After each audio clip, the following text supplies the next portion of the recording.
What is up, YouTube? Today I just want to do a bit of a run over and a bit of a review on the 2019 Rmz250.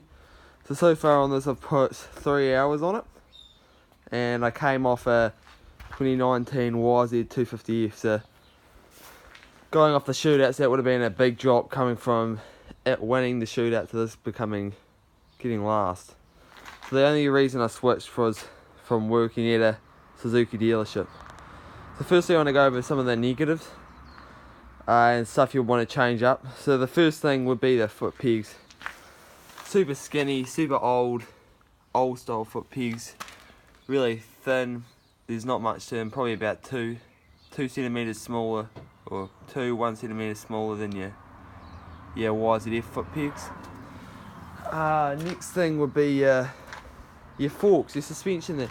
Your shock's quite good, it works good all round, but when you get into the wetter stuff, it's not as good as the YZF stuff was. Just keeping track in that, it's a bit more bouncy, moving around all the time, doesn't seem to settle.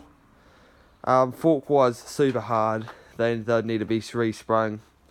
I don't think it'll get anywhere near, if you're on about 160 pounds, 70 kgs odd, and I can't get them to feel comfortable, so they'll need to be re-sprung if you're around those kgs. Maybe around 180 pounds would be ideal, but otherwise any lighter than that and it'll be too heavy for you. Another thing is the grips. That's just a bit of a normal thing. Grips they always come real hard. These run the same grips as your Yamaha. Super hard grips. Glued on, not glued on. Some other things, the bike likes to be, you can't really short shift it. It doesn't really won't pull through third very well through corners compared to my Yamaha. It pulled easy. This won't pull as strong in third. The motor is down quite a bit. Just feels through the low to mid, it feels better than the Yamaha. Going up the top, it's not quite there compared to the Yamaha or KTM. Top end is still decent on this though. Brakes, overall braking system on this is mint. This would be the best braking system I've ever ridden with, so that's definitely not something you need to play with. And going on to some of the positives now, and there's a positive. Comes with good tyres. Comes with Dunlop MX-33s, I think. Real knobbly ones. Yep, MX-33s it comes with. Bike sounds good too, that's a big positive. Sounds real good. Yeah, it's a good bike. The bike sounds great. Another down thing I've forgotten is the kickstart. Sometimes it can be quite difficult to start. It normally takes about 3 kicks when cold. When it's warm, it can take about 1 to 5, depending on how it's feeling. Air filter design's really good on these. Comes with a nice thick air filter. Under the seat's great compared to the Yamaha. I've had this in here for three rides now, and about the same conditions that I had to change my Yamaha in one. This hasn't even got a spot of dirt on it. I suppose it's just your legs. Your legs are protecting it a bit.